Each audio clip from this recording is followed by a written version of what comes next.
Nikola Tesla, and future science. When Einstein was asked how it felt to be the smartest man alive, he replied, "I don't know, you'll have to ask Nikola Tesla." In 1919, one of the greatest inventors in the field of electricity and magnetism, the Yugoslavian Serbian Nikola Tesla, took stock of his inventions. It took more than a century for his works to passionate a new breed of inventors, but not investors. Quote, Nikola Tesla was born in 1856 in Smiljan in what is now Croatia. Legend has it that his birth occurred just when a storm raged in strong electric shocks. How interesting. Thus, there's a possibility that Nikola Tesla has received enlightenment by fire from heaven at birth, and it's not a picnic. Such an event would explain better the incredible inventive genius of this man, who's developed his research well above the current level. He was a naturalized U.S. citizen. Tesla has mainly studied the confines of electricity and magnetism, and it makes him a pioneer of geoenergy called vril energy. Note that Tesla himself never used the word vril, which appeared after his works, but he can still be considered the first explorer of this amazing energy. The first in modern times, of course, since antiquity abounded of vril, which seems to have been known since the Sumerian era. The lightning rods of the Temple of Solomon and the Temple of Uruk are tangible evidences, but Tesla did not need to go back that far. In any case, not consciously anyway. He just needed a hike in the mountains. Did he get a lightning ball in his body? Quote, one day I wandered in the mountains. I tried to take shelter from a storm approaching. The sky was in charge of heavy clouds, and, however, rain did not come. When suddenly there was a flash of lightning followed by a deluge, and this made me think. The two phenomena had clearly a relation of cause and effect, and I came to the conclusion that the electrical energy involved in the rush of water was insignificant. But that flash of lightning was playing the role of a very sensitive trigger. This suggested a great possibility of realization. If we could produce electricity effects of appropriate quality, we would be able to transform the conditions of existence on the whole planet. The sun evaporates water from oceans, and winds drive it off on areas where it remains in a state of unstable equilibrium. If we could break this balance where and when we wish, we would be able to control the flow of life. We could irrigate arid deserts, create lakes and rivers, and produce a driving force at will. That would be the most effective way to put the sun in the service of man, end quote. And he was right. And this brilliant idea he probably caught in the distant memories of our ancestors, the gods before the flood. The poet's muse, the intuition of the researcher, the imagination of the painter have no other origin. What Tesla saw for the future has existed in the past, according to the lesson of Ecclesiastes of the Holy Bible. The former gods covered the planet with megaliths and pyramids and have rained down cataracts on the affected areas. The large stones also had other effects closer to magnetism and bioelectronics, but we have studied elsewhere. That's where we have studied elsewhere. But about agriculture and energy, the brilliant intuitions of Tesla opened the door to a new era. Why not a return to the Golden Age? Like his illustrious predecessor, Benjamin Franklin, Nikola Tesla is working on the lightning rod, but with a very different purpose. Franklin only wanted to send back to Earth the lightning energy in order to protect tall buildings from damage that lightning may cause. Tesla, as for him, wants to use the lightning to improve our environment and fight against the aridity. At a time when drought is a major problem of the poorest countries, it's strange that his works are still untapped. It's probably due to the power of oil and nuclear lobbies blocking the emergence of free energy technology. The first problem that came up to Tesla is how to capture lightning. Quote, success would depend on our ability to implement electrical forces of the same order as those of nature.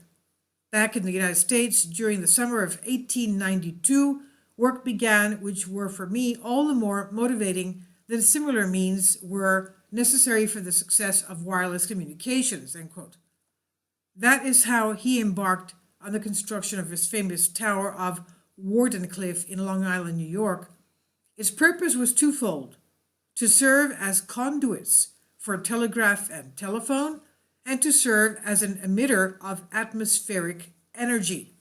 He believed in the ether energy, the ether, filling all space. The dome was the lightning sensor, and when the shock came to the tower, under the brutal effects of lightning, the energy package was sent through the air over long distances. Tesla led several experiments that were not successful, and the Tower of Wardenclyffe, never completed, was demolished in 1915. Despite the relevance of his theoretical works, Tesla was always struck at the lack of understanding of the macroeconomic policy makers. Capitalist civilization obsessed with dividends opted for alternating current, which is incidentally another invention of Nikola Tesla. Up to then it was only direct current. Now, because the current has a big advantage, channeled in cables, it makes the meter and it marks the meter and can therefore bring mountains of dollars, which is the sole purpose of capital. Tesla has always been a visionary, as evidenced by his memoirs. As soon as he caught the attention of the general public, he turned into a barker, accumulating speculator demonstrations and the most daring prophecies. What, in the century of Jules Verne and of wonder at the magic of electricity, was not as incongruous as it looks today, especially that his patents were among the most lucrative in the short history of industrial property, and that devilish Tesla created new inventions at a phenomenal rate. He had always something new coming out of his hat. The only ones that had no industrial development are those that would yield nothing, and wireless power transmission is one of them. Quote, it is perhaps no coincidence if the 1890s were also the glory years of the tabloid press, which went fiercely at inventors in general and at Tesla in particular. His dazzling research on high frequency and his demonstrations of scientific magic to the millionaires he frequented, his many eccentricities, his exuberance, his mastery of several languages, and literal knowledge, his propensity to fantasize about future conditions with more or less complacency, all this allowed him to become a favorite of editors, as for example his friend Hearst and Collier. End quote. Tesla's theories were not very orthodox.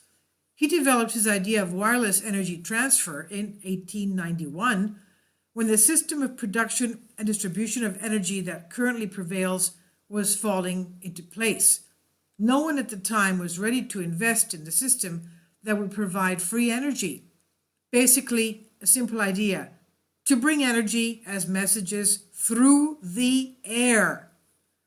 According to him, and his studies prove it, the thing is entirely possible. For him, it was not the free propagation of electric waves in space, as its detractors have criticized him, but rather a phenomena of conduction of the current through the air or the ground. He had a bluffing theoretical advance, since he presupposed that behaviors that evoke far prior to date quantum physics and its field theory. His misfortune was that he did not have measured enough the money thirst of capital. The world had already chosen the new god, his new god, the dollar, which would reign unchallenged on Earth for over a century. And for how long yet? Tesla was crushed by the machine which falsifies history. He was forgotten. Quote, his persistence in wanting to transmit electricity wirelessly as simple messages prevented his pioneering work in the fields of wireless to be officially recognized in the United States for many years. End quote. Recently, a renewed interest for he who was the greatest genius of electromagnetism and the true discovery of vril put up again Nikola Tesla in the spotlight of research, and he deserves this.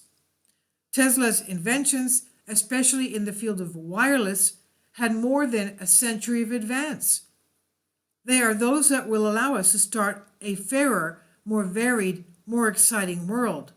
Maybe, is it already here? So let the future tell the truth and evaluate each one according to his work and accomplishments. The present is theirs. The future for which I have really worked is mine. This is a quotation, words of Nikola Tesla.